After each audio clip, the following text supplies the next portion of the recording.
자, 요 대표 문제를 푸는 것은, 틀린 것은 답은 뭐 쉬운데, 요거 지문들, 요 정도는 5개 정도는 좀 읽어 놓으셔야 돼요. 토지주택공사 등은 외우세요. LH하고 누구? 지방공사. 한국토지주택공사하고 지방공사를 합쳐서 토지주택공사 등. 자, 도로, 상하수도, 공원, 공용주차장, 공동구, 이런 것들은 뭘로 분류? 정비, 기반시설. 주민들이 공동으로 사용한 놀이터, 마을, 회관, 공동작업장 등은 공동이용시설. 그 다음에, 요게, 아까는 왜 준공일부터 40년까지 사용하기 위한 보수, 보강한 데 드는 돈이 철거하고 새로 설치한 돈보다 더 많이 든다. 그러면 노후불량 건축물로 인정한다고 그랬죠? 그 다음에 숫자 나오는 게 요거예요, 4번. 답은 5번 임차권자 틀렸는데, 노후불량 건축물의 요건 중에 도시미관 저해하거나 노후화로 인하여 구조적 결함이 있는 건축물인데, 준공되는 요거 잘 보세요. 짧게는 몇 년? 20년 이상. 길게는 30년 이하 범위에서 조례로 정하는 기간이 지난 건축물은 노후불량 건축물에 해당한다. 이게 재건축이거든요. 재건축 연한을 정할 수 있는 범위를 준 거예요. 그래서 대통령령으로, 자, 준공되는 짧게는 몇 년? 20년. 길게는 30년. 요 사이에서 서울시 조례가 정하는 기간이 있고, 그 기간이 지난 건축물이면 노후불량 건축물 인정해준다. 그러면 서울시 조례로 재건축 연한을 준공된 지 40년 채워야 된다라고 정할 수 있어, 없어요? 없죠. 없죠. 요 집은 아까 오전에 수업 안 했는 얘기인데, 여러분들 뭐가 했는지 뭐가 안 했는지 기억 안 나죠? 전 지문 하나만 해도 다는 기억이 나거든. 아까 했는지 안 했는지를. 요것은 40년까지 사용하기 위한 보수, 보강하는데 그거와 다른 개념이에요. 그래서 노후불량 건축 요건이 여러 가지인데, 자, 우리 교과서 펼치세요. 요걸로 말로는 안 되겠다. 주목으로 해야지. 말로 하면 안 되죠? 주목으로 해야지, 뭐 어떻게. 자, 그래서 우리 교과서를 딱 펼치면요. 126페이지 하단을 보세요. 126페이지 하단 보면 노후불량 건축물이라고 나오죠? 동그라미 1번, 2번, 3번. 3번에 니은의 C번은 아까 얘기한 거예요. 그죠? 근데 그 4번 봐봐요. 도시 미관을 제외하거나 노후화로 인하여 구조적 결함이 있는 건축물로서 대통령령으로 정하는 바에 따라 시도 조례를 정하는 다음에 정하는 해놓고 박스 기억 나오죠? 요거 얘기하는 거예요, 요거. 그래서 도시 미관 저해하거나 노후화된 건축물인데 준공된 후 짧게는 몇 년? 길면 그 사이의 범위에서 시도 조례로 정한 기간이 있을 거란 말이에요. 그 기간이 지나고 그놈이 도시 미관을 저해하거나 노후화됐다라고 판단되면 노후불량 건축물 인정하겠다는 거예요. 그럼 조례로, 서울시 조례로 재건축 연한을 준공된 후 15년 지나면 재건축할 수 있다고 조례 정할 수 있어, 없어요? 안 되지. 아무리 짧게 정해도 20년, 길면 그 저 규정 때문에 재건축 기간이 40년에서 30년으로 줄었단 말이 나오는 거예요. 그래서 옛날에는 40년 이하 범위에서 조례가 정한 기간이라 했기 때문에 재건축 연한을 40년을 서울시에 정했는데 최대로 정할 수 있는 게 30년을 해버리잖아, 지금. 그러니까 저렇게 시행령을 개정하고 나니까 목동 아파트도 재건축 대상에 들어간 거예요. 옛날 규정을 하면 재건축 못하지. 40년 안 됐으니까.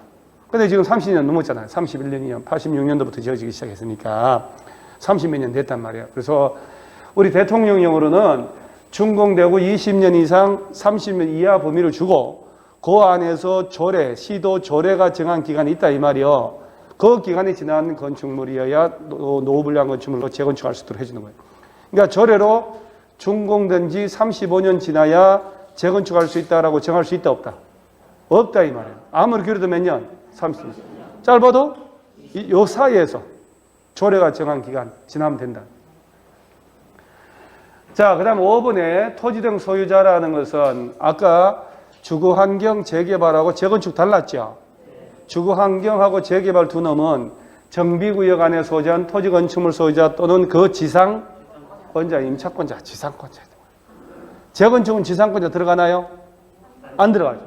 그럼 자, 그 다음에 용어, 옳지 않은 거, 뭐, 이건 이제 쭉 얘기 쭉 한 건데, 한번 읽어보라고 또 넣어놓은 건데, 한번 보세요. 5번. 똑같은 지문이죠. 재건축 사업에 있어서 토지 등 소유자라면 정비구역에 위치한 토지 건축물 소유자 지상권자, 이거 재건축이라 그러면 안 되지. 재개발로 바꿔야 완벽하죠? 재건축은 정비구역 안에 토지 소유자, 지상권자 이거 없어요? 뭐라고 되는 줄 아세요? 정비구역 안에 건축물 소유자, 그 부속 토지 소유자, 부속 토지 소유자. 왜 재건축은 건축물 소유자로 게임 끝났을까? 토지 소유자도 없고 지상권자도 없이. 왜 그런지 알죠? 구분 건물이니까.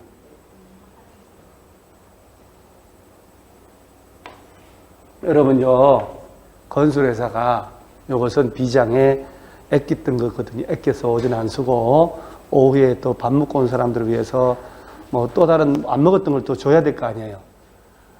저 건설회사가 이 10,000평의 땅을, 자 보세요.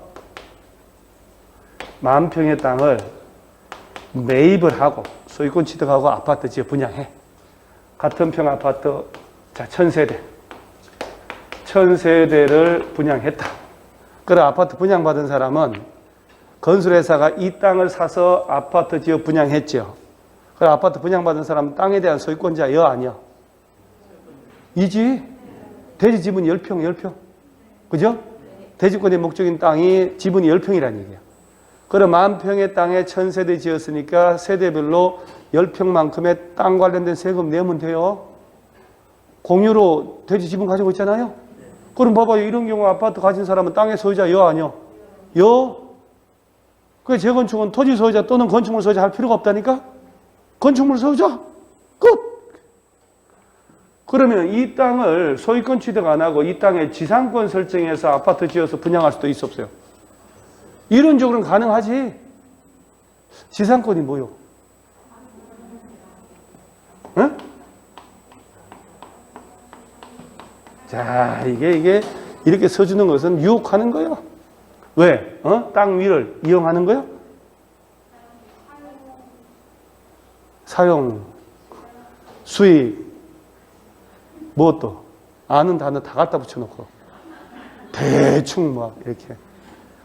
지상권은 타인의 토지를 이용해서 건축물이나 공작물이나 임목, 수목을 소유하는 권리잖아. 너의 땅에 건물 지어서 건물을 내가 소유하는 권리라니까. 그죠? 아, 이게 참 기본 개념이. 민법 선생님 뭐 하나 몰라. 그죠? 자, 여러분요. 지상권을 설정해서 지상권 취득해서 건물 지을 수도 있지. 그러려고 지상권 제도가 있는데. 그죠? 그럼 건설회사가 지상권 설정해서 국가나 지자체 땅에다가 땅을 매입 안 하고 지상권 설정해서 30년, 40년 아파트 지어 분양할 수 있잖아요. 이론적으로 가능하거든요. 반값 아파트가 바로 이거요. 땅은 없이 아파트만 분양하잖아요. 그 아파트 분양받은 사람들 땅에 대한 세금 내 안 내?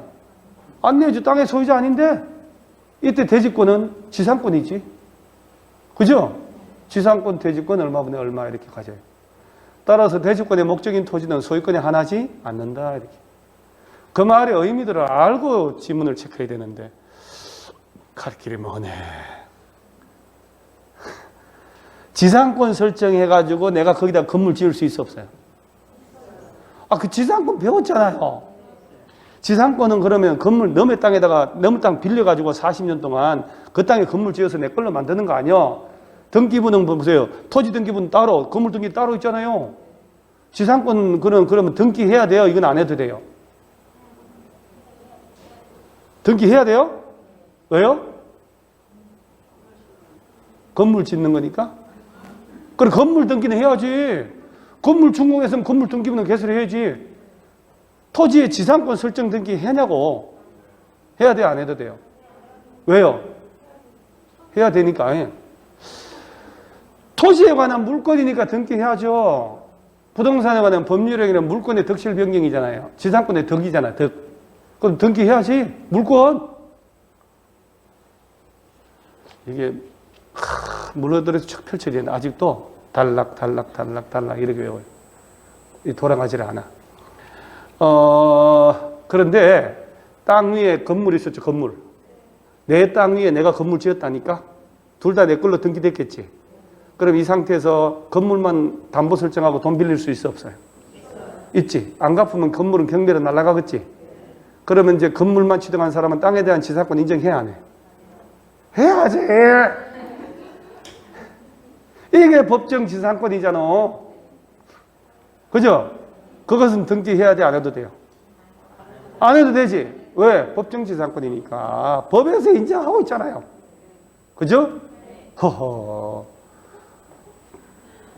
이 땅의 지상권 설정해서 아파트 지어서 분양을 하잖아요. 그러면 아파트 분양받은 사람은 땅에 대한 소유권자가 아니고 지상권자라니까. 그럼 결론은 공동주택은 건물 가진 사람이 땅에 대한 소유자 아니면 적어도 지상권자일 수밖에 없죠. 따라서 재건축은 토지 소유자, 건물 소유자, 지상권자 할 필요가 없다 이 말이야. 재건축은 건축물의 소유자 끝. 부속 토지가 있다면 부속 토지 소유자 이렇게 되는 거예요. 그러니까 기본적인 토대가 다 민법적 토대가 돼야 돼요. 민법하고 등기 이런 것들이. 그래 공법은 그런 건 토대가 될 줄 알고 그 위에서 그냥 툭툭툭 정해버렸거든요.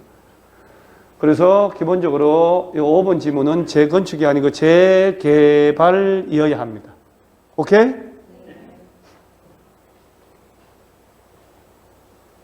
나머지는 뭐 다 나온 거. 자, 요거 노후불량 건축물이 요건인데 여러분 노후불량 건축물이냐 아니냐 나오면 숫자 나오는 거 빼고는 정답이 절대 안 돼요. 틀리질 않아. 생짜라 만들어야 되니까. 지금 옳은 것을 골라라. 건축물이 잘 봐요. 훼손되거나 일부 멸실돼서 붕괴 안전사고 우려가 있다. 이 노후불량 건축물을 인정해야 안 해? 아, 그러면 줘야지. 그냥 살으라 그러면 안 되지. 내진 성능 확보되지 않은 건축물 중에 중대한 기능적 결함이나 거시기 결함이 있다. 이것도 철거해야지. 주변 토지 이용사항 등에 비추어 주거 환경이 불량한 곳에 위치한 것으로 철거하고 새로운 건축물 건설하는 경우 비용 비교해서 효익의 현저한 증가가 예상되는 건축물로 시도 조례. 자, 그 다음에 자 보세요. 기억, 니은, 디귿 다 맞죠? 그러면 이런 걸 낼 때 틀리게 낼 때 숫자 나오는 것밖에 틀리게 못 내. 그 다음에 리얼 보세요. 이거 어디를 틀렸을까? 그렇지. 조례로 정한 기간 나오면 20년 이상 30년 이하 범위에서 조례가 정한 기간이 있고 그 기간 지난 건축물이다. 이렇게 돼야 되는 거예요. 그래서 야는 잘못된 거예요. 리얼은.